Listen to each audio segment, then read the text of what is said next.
আসসালামু আলাইকুম। জ্যামিতির মৌলিক ধারণা ষষ্ঠ শ্রেণী গণিতের ৬.১ অধ্যায় শুরু করতে যাচ্ছি সাদেক্সে।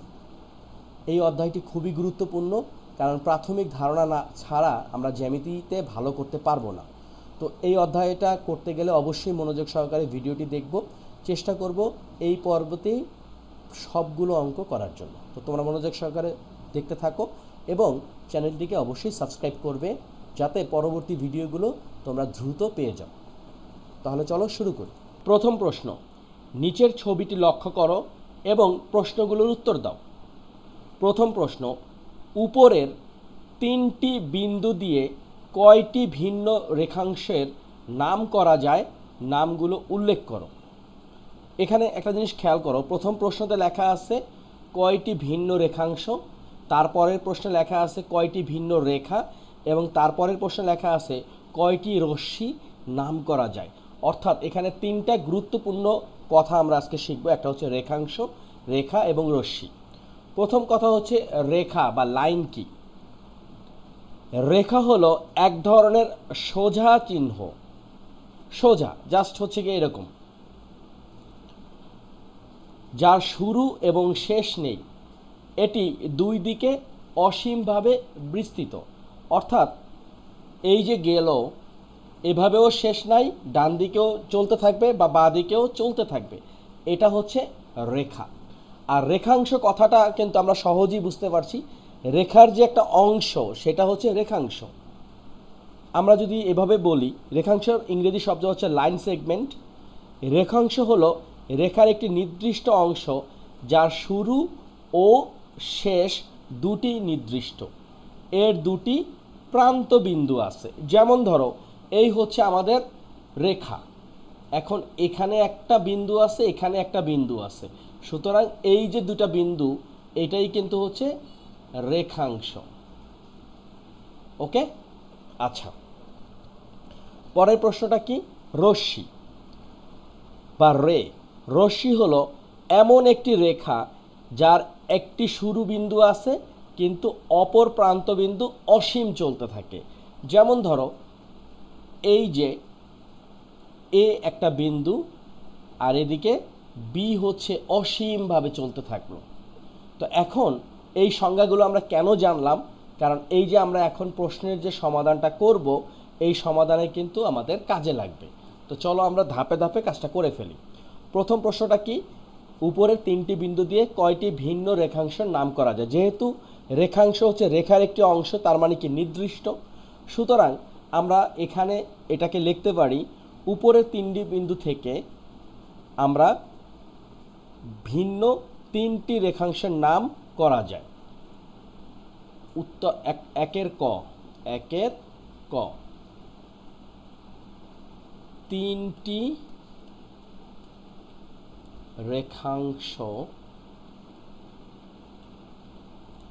রেখাংশের নাম করা যায়। কি কি সেটা, এক, এবি রেখাংশ,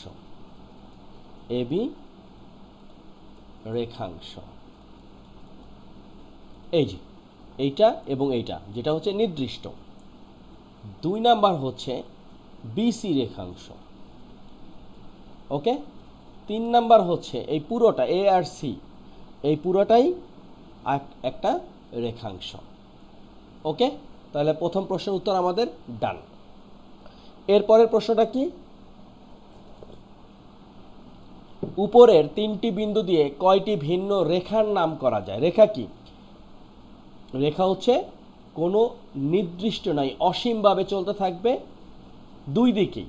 সুতরাং এখানে কিন্তু যেহেতু এ আর বি, বি আর সি একটা বাধ্যবাধকতা আছে, সুতরাং একের খ হচ্ছে, আমরা লিখতে পারি এরকমভাবে, আমরা লিখতে পারি উপরের তিনটি বিন্দু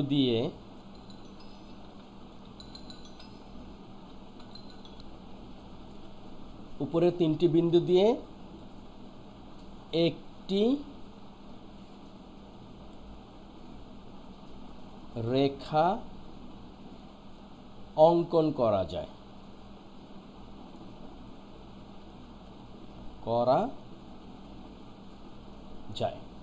সেটা কি? সেটা হচ্ছে এসি। রেখাটি হলো এসি। আচ্ছা, এবার একের গ। একের গয়ে কি লেখা আছে? উপরে 3টি বিন্দু দিয়ে কয়টি রশ্মির নাম করা যায়? এখন খেয়াল করে দেখো রশ্মির ব্যাপারে কি। রশ্মি আমরা জানি যে এখানে লেখা আছে রশ্মি হলো এমন একটি রেখা যার একটি শুরুবিন্দু আছে কিন্তু অপর প্রান্ত অসীম। সুতরাং আমরা লিখতে পারি যেমন এসি। এ যদি আমরা ফিক্স ধরি, সি হচ্ছে অসীম। আবার বিসি, আবার সিকে যদি আমরা ফিক্স ধরি তাহলে সিএ, তাই না? আবার আমরা বিএও ধরতে পারি। তাহলে আমরা লিখতে পারি যে উপরের 3টি বিন্দু দিয়ে, বা লিখতে পারি 3টি বিন্দু দিয়ে 4টি রশ্মি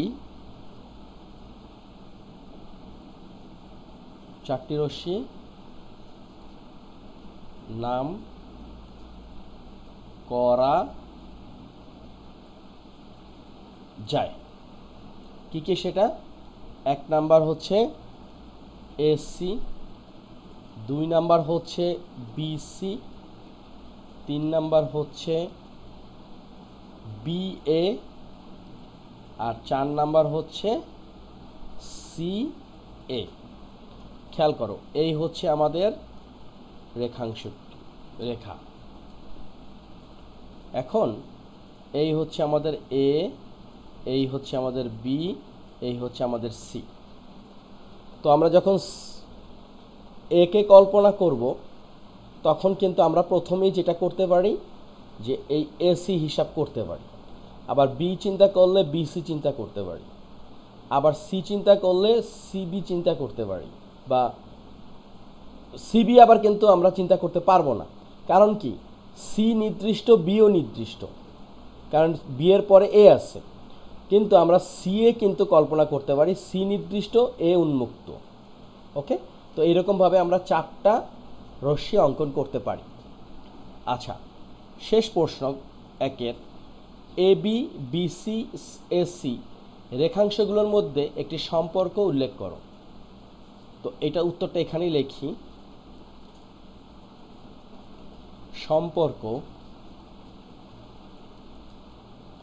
সম্পর্ক হচ্ছে দেখো, এই এ আর সি সমান কি আমরা লিখতে পারি? এসি সমান হচ্ছে A B plus BC.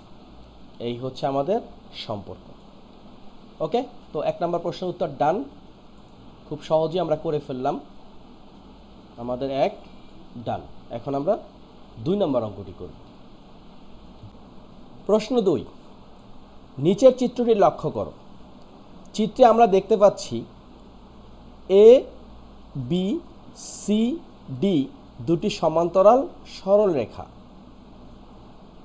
P Q ওই দুটি সরল রেখার কি ছেদ করেছে এমন একটি রেখা, এবং দুটি সরল রেখাকে ছেদ করেছে এম এবং এন হচ্ছে ছেদ বিন্দু। তো এই চিত্র থেকে আমাদেরকে বের করতে হবে চিত্রের আলোকে নিচের কোণটি সঠিক একান্তর কোণ নির্দেশ করে। প্রথমেই আমাদের জানতে হবে একান্তর কোণ কাকে বলে। দেখো, দুটি সমান্তরাল রেখাকে যদি অপর একটি রেখা ছেদ করে তাহলে ছেদক রেখার বিপরীত পাশে সমান্তরাল রেখাকে যে কোণ উৎপন্ন করে তাকে একান্তর কোণ বলে। তাহলে দেখো, এই তো হচ্ছে গিয়ে আমাদের সমান্তরাল সরল রেখা। এখন ছেদক রেখার বিপরীত পাশে, দেখো ছেদক রেখার বিপরীত পাশে সমান্তরাল রেখায় যে কোণ উৎপন্ন করে, এই যে, তাহলে কি কি কোণ উৎপন্ন করছে খেয়াল করো। এই যে আমাদের এই যে সমান্তরাল রেখার সাথে এই যে একটা কোণ উৎপন্ন হয়েছে, আবার এইখানে আর একটা কোণ উৎপন্ন হয়েছে, তাই না? তাহলে কি দাঁড়াচ্ছে? এটার নাম কি? বিএমপি। এটাও বলতে পারি, অথবা এই বিএমপি যদি আমরা বলি তাহলে কিন্তু কোণ হয়ে যাবে এইটা। কিন্তু আসলে কি? আসলে হচ্ছে গিয়ে এই সমান্তরাল রেখার সাথে যে কোণ উৎপন্ন হয়েছে, তার মানে কি? বিএমকিউ, এই বিএমকিউ, এই যে বিএমকিউ আছে, এখানেও বিএমকিউ আছে। তাহলে এখন দেখি এই যে কোণটা কি? এটা হলো সিএনপি। এই যে এখানে সিএনপি আছে, সুতরাং আমাদের উত্তর হচ্ছে খ। আর এখানে বিএমপি যদি হয় তাহলে এইটা একটা, এটা একটা, এটা হবে না, এটা একান্তর কোণ না। কারণ আমাদের তো এই কোণটা এখানেও তো এক সরলরেখার সাথে কোণ উৎপন্ন হয়েছে, তাই না? সুতরাং আমাদের এই বিষয়টা খেয়াল রাখতে হবে। তার মানে আমাদের উত্তর কি? উত্তর হচ্ছে সিএনপি আর হচ্ছে বিএমকিউ। আমরা যদি এই জায়গাটার কথা চিন্তা করি, এখানে এবি এবং সিটি দুটি সমান্তরাল সরলরেখা, ইএফ রেখা দুটি, এই দুটি সমান্তরাল সরলরেখাকে ছেদ করেছে, তাহলে এখানে একান্তর কোণ কোনটা? এই যে এইটা এবং এটা। তো এই হলো আমাদের 2 নম্বর প্রশ্নের উত্তর। এখন আমরা 3 নম্বর অঙ্কটা করব। 3 নম্বর প্রশ্নটা খুবই গুরুত্বপূর্ণ। পাশের চিত্রে এ কত, বি কত, সি কত, ডি কত বের করতে হবে। আচ্ছা, এখানে আমরা যদি এভাবে চিন্তা করি, একটা পাশ যদি আমরা চিন্তা করি, যেমন এই হচ্ছে একটি সরল রেখা, আমরা এইটা ধরে এখানে লেখা আছে কত? 30 ডিগ্রি, তাই তো?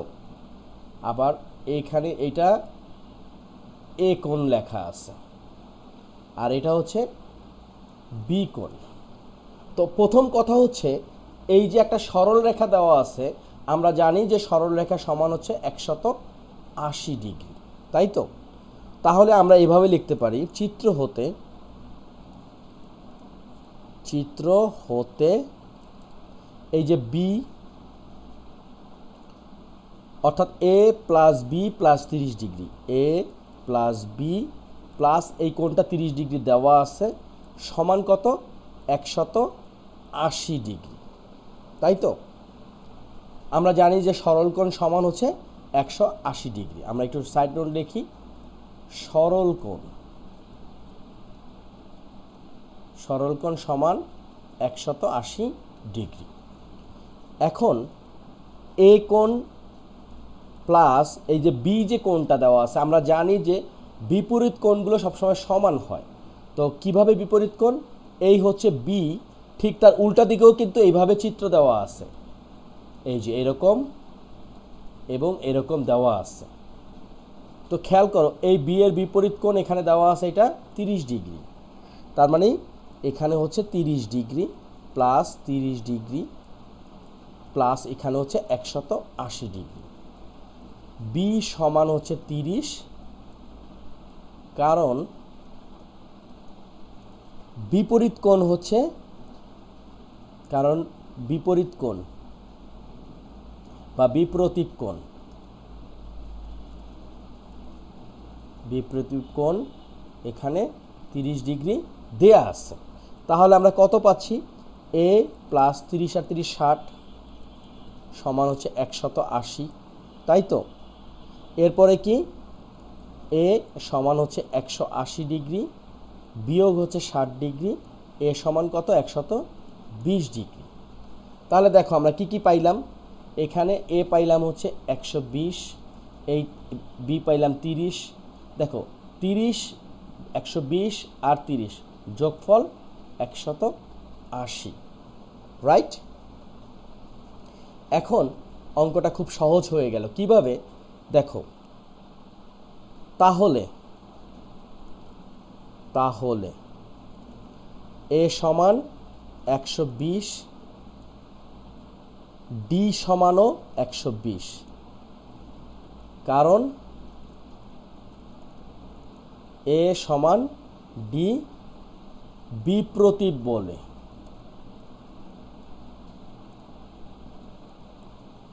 তাই তো? আর বি তো আমরা পেয়ে গেছি কত, এখানে বিপ্রতীপ বলে 30, আর সিও কিন্তু একই 30।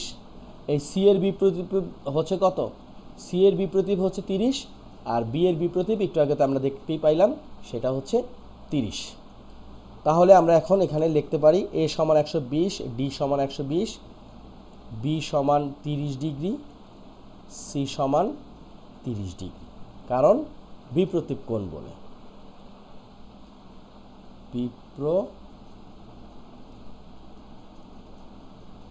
কোণ। ওকে, তাহলে আমরা তিনটা উত্তর পেয়ে গেলাম।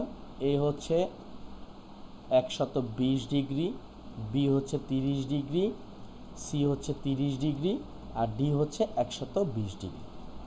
ওকে, আশা করি তোমরা সবাই বুঝতে পারছো। এই অঙ্কে কোনো ধরনের প্রশ্ন থাকলে অবশ্যই কমেন্ট সেকশনে জানাবে। 4 নাম্বার প্রশ্ন, প্রমাণ করো যে বিপরীত কোণদ্বয়ের সমদ্বিখণ্ডকদ্বয় একই সরল রেখায় অবস্থিত। লক্ষ্য করো, এখানে এবি এবং সিডি হচ্ছে দুটি সরল রেখা এবং ও বিন্দুতে ছেদ করছে। তাহলে বিপ্রতীপ কোণ কি হবে, বিওসি আর এওডি, রাইট? এটা আমরা একটু লিখি, বিশেষ নির্বাচন, তাই না?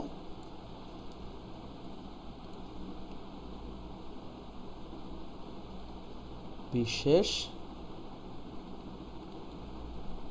নির্বাচন। ভুলে আবার নির্বাচন লেখো না, এটা তো ইলেকশন। মনে করি এবি ও সিডি দুটি সরল রেখা।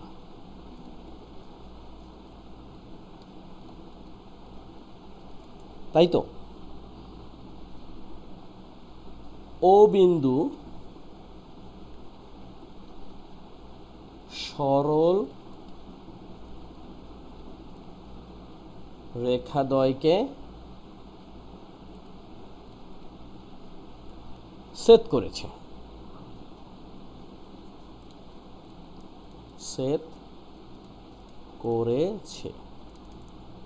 তাহলে বিপ্রতীপ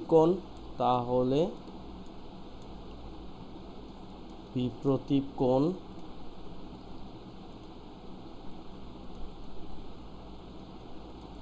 কি হবে? তাহলে বিপ্রতীপ কোণদ্বয় হচ্ছে এ ও ডি ও বি ও সি। তাই তো? তাহলে বিপরীত কোণদ্বয় এত এবং এত কোণদ্বয়ের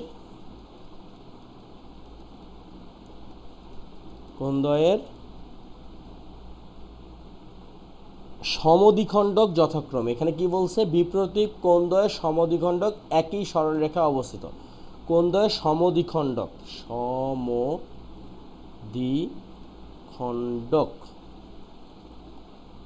যথাক্রমে, ধরে নিলাম এখানে ই একটি রেখা, ইএফ একটি রেখা, যেখানে ও ই এবং ওএফ রেখা যথাক্রমে এওডি এবং বিওসিকে ছেদ করছে। তাহলে সমদ্বিখণ্ডক যথাক্রমে কি কি হবে, ইও এবং ও এফ। তাই তো? এখন আমাদেরকে প্রমাণ করতে হবে,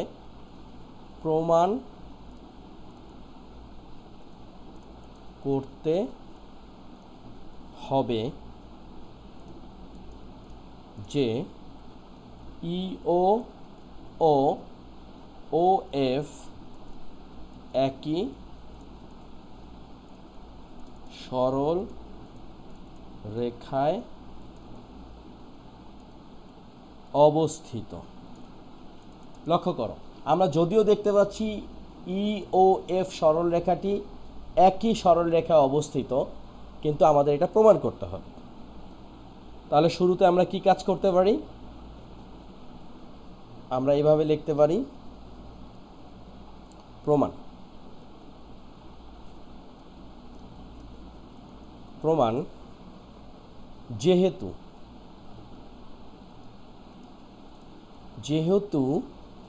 এ ও সি, খেয়াল করো, এ ও সি এর সমদ্বিখণ্ডক কি? ইও, তাই না? এই যে কোণটা আছে, এই যে কোণটার সমদ্বিখণ্ডক হচ্ছে ইও। তাহলে আমরা এইভাবে লিখি, যেহেতু এ ও সি এর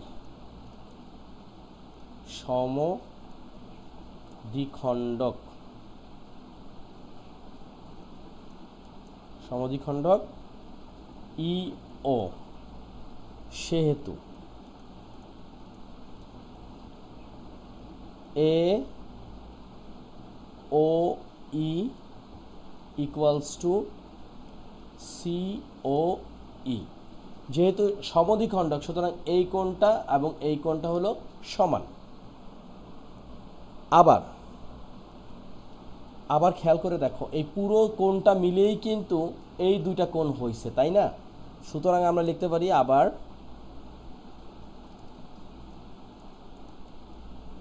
আবার কোণ এ ও সি সমান হচ্ছে এ ও ই যোগ সি ও ই, রাইট? এটা গেল।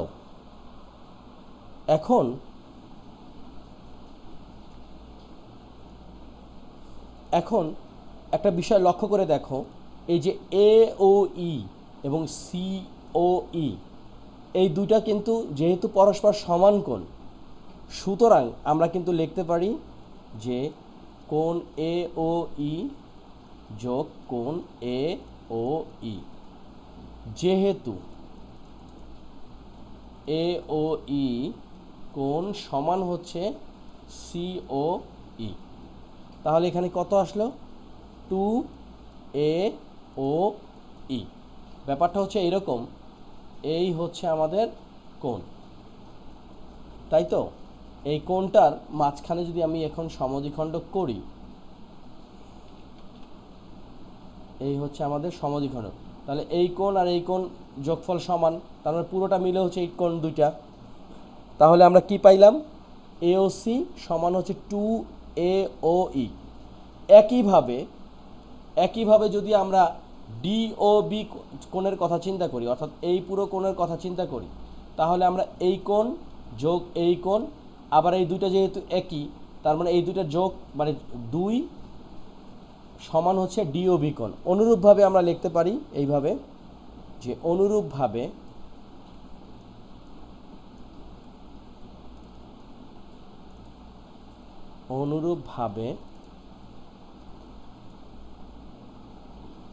ডি ও বি কোণ সমান হচ্ছে কি?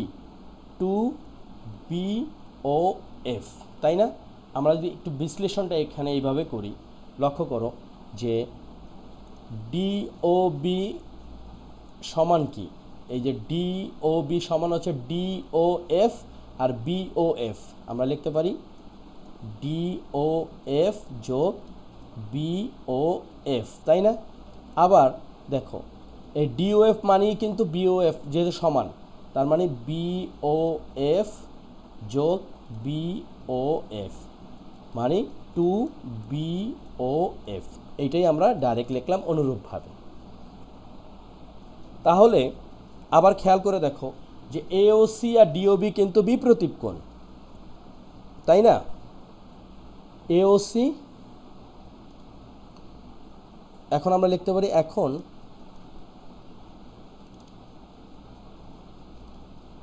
এখন এ ও সি সমান হচ্ছে ডি ও বি, কারণ বিপ্রতীপ কোণ, আমরা সবাই জানি বিপ্রতীপ কোণদ্বয় সমান, বিপ্রতীপ কোণ। এখন লক্ষ্য করো এই যে এ ও সি সমান কি পাইছি আমরা, 2AOE, তাই না? আর এদিকে আমরা ডিওবি সমান পাইছি কত, 2BOF। উভয় পক্ষে যদি আমরা 2 দ্বারা ভাগ করি তাহলে আমরা পাবো যে AOE সমান হচ্ছে BOF।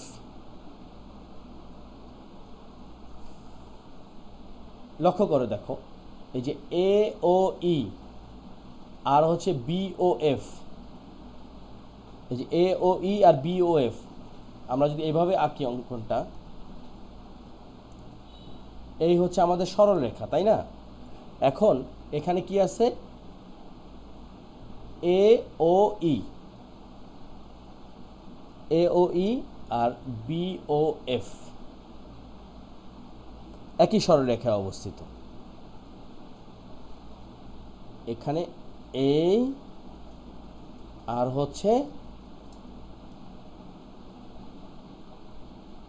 এই, AOE আর কত, BOF, তাই না? এই যে BO, এখানে F। লক্ষ্য করো এই AOE আর BOF একই সরলরেখা দেখেই কিন্তু এই কোণ দুটা হইছে। সুতরাং আমরা লিখতে পারি অতএব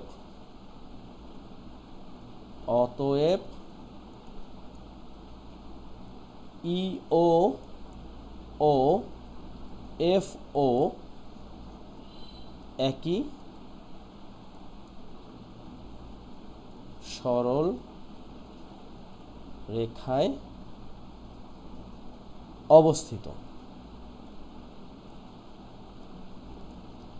কেননা লক্ষ্য করো, কেননা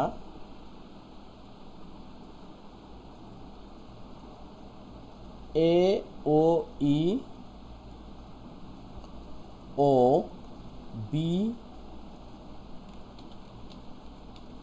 BOF কোণ পরস্পর একই সরল রেখায় পরস্পর কি, কেননা AOE ও BOF পরস্পর কি বিপ্রতীপ কোণ বলে,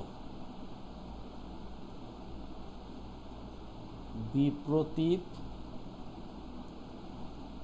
কোণ বলে একই সরলরেখায় অবস্থিত। ওকে, তো মূল কথা হচ্ছে যে বিপ্রতীপ কোণগুলো পরস্পর সমান এবং একে যখনই কোনো ধরনের ছেদক বা ছেদ বিন্দু থাকে বা কোনো সরলরেখা ছেদ করে, ওই সরলরেখা কিন্তু একই কি, যে বিন্দুগুলো ছেদ করেছে একই সরলরেখায় অবস্থিত। আমরা যেভাবেই আঁকি এভাবেও যদি আঁকতাম, আমরা তো স্ট্রেট হরিজেন্টালি এঁকেছি, যদি আমরা ভার্টিক্যালি এঁকেছি, যদি আমরা হরিজেন্টালি আঁকতাম সেটাও কিন্তু ওই একই সরলরেখায় অবস্থিত হতো। তো তোমাদের একটু কনফিউজ হতে পারে, ক্লাস 6 অনুযায়ী একটু নতুন নতুন এই বিষয়গুলো একটু কঠিন লাগে, কিন্তু তোমরা যদি বিপ্রতীপ কোণ কাকে বলে এই বিষয়টা বুঝো তাহলে কিন্তু এই অঙ্কটা খুব একটা কঠিন লাগবে না। তো আমরা 4টা অঙ্ক করলাম, এই অধ্যায়ে আর একটা অঙ্ক আছে, এখনই আমরা এটা শেষ করার চেষ্টা করব।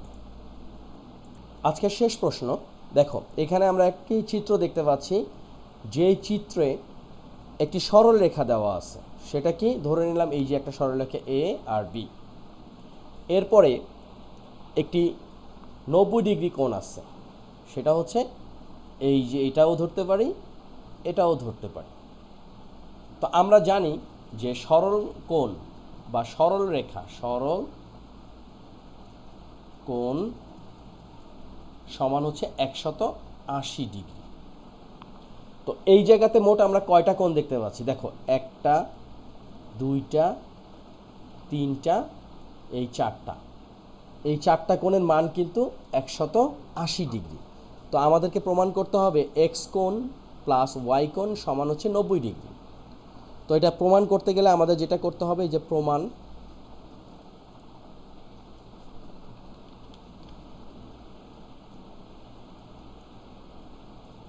যেটা করতে হবে যে চিত্র হতে পাই, চিত্র হতে পাই সেটা কি দেখো, এক্স কোণ যোগ এক্স কোণ যোগ ওয়াই কোণ যোগ ওয়াই কোণ সমান হচ্ছে 180 ডিগ্রি। এই যে এইগুলো মিলে হচ্ছে 180 ডিগ্রি, যেহেতু সরল কোণ সমান হচ্ছে 180 ডিগ্রি। তাহলে এক্স কোণ এখানে কয়টা আছে? 2টা, তো মানে 2x কোণ প্লাস ওয়াই কোণ কয়টা আছে? 2টা, এর মানে 2y কোণ সমান হচ্ছে 180 ডিগ্রি। এখন আমরা 2 দ্বারা যদি 2 কমন যদি নেই তাহলে কত পাবো? এক্স কোণ প্লাস হচ্ছে ওয়াই কোণ 180 ডিগ্রি। উভয় পক্ষ যদি আমরা 2 দ্বারা ভাগ করি তাহলে পাবো এক্স কোণ প্লাস ওয়াই কোণ সমান হচ্ছে 180কে 2 দ্বারা ভাগ করলে 90 ডিগ্রি। তাহলে দেখো প্রমাণ কিন্তু আমাদের হয়ে গেল, তাই না? তো বেশ সহজ একটা অঙ্ক। আমরা একটা সাইড নোট লিখে দিই, উভয় পক্ষ 2 দ্বারা ভাগ করে, রাইট। আর এখানে কিন্তু আমরা একটা সরল কোণ লিখব, যে এখানে 180 ডিগ্রি আছে, এখানে একটা সাইড নোট লিখব যে আমরা জানি সরল কোণ সমান 180 ডিগ্রি। যত সাইড নোট দেব তত আমাদের গ্রহণযোগ্যতা বেশি থাকবে। তো আমাদের প্রমাণ হয়ে গেল, প্রমাণিত। ওকে, তো অনেক ধন্যবাদ। আজকের পর্বটা আমরা একটা পর্বের মাধ্যমেই 6.1-এর 5টা অঙ্ক শেষ করলাম। তো এই অধ্যায়টা খুবই গুরুত্বপূর্ণ, কারণ এই অধ্যায়ে বেশ কিছু বেসিক আলোচনা করা হয়েছে। তার মধ্যে 1 নাম্বার ছিল হচ্ছে রেখা, 2 নাম্বার হচ্ছে রেখাংশ, 3 নাম্বার হচ্ছে রশ্মি, 4 নাম্বার আমরা বিপ্রতীপ কোণ নিয়ে আলোচনা করেছিলাম, 5 নাম্বার আমরা একান্তর কোণ নিয়ে আলোচনা করেছি, 6 নাম্বার আমরা সরল কোণ নিয়ে আলোচনা করেছি। সরল কোণ মানে হচ্ছে 180 ডিগ্রি। ওকে, তো আমরা যদি বেসিক আইডিয়াগুলো ধীরে ধীরে অ্যাবজর্ব করতে পারি তাহলে 6, 7, 8-এর পরে গিয়ে আমাদের কিন্তু জ্যামিতির প্রতি ভীতি আর থাকবে না। তো ভিডিওটা এখানেই শেষ করব। আমাদের 6.1 ষষ্ঠ শ্রেণী গণিতের গুরুত্বপূর্ণ একটি অধ্যায় শেষ করলাম। অনেক ধন্যবাদ। কোনো প্রশ্ন থাকলে অবশ্যই কমেন্ট সেকশনে জানাবে, আর অবশ্যই চ্যানেলটিকে সাবস্ক্রাইব করবে এবং বন্ধুদের সাথে শেয়ার করবে। Thank you.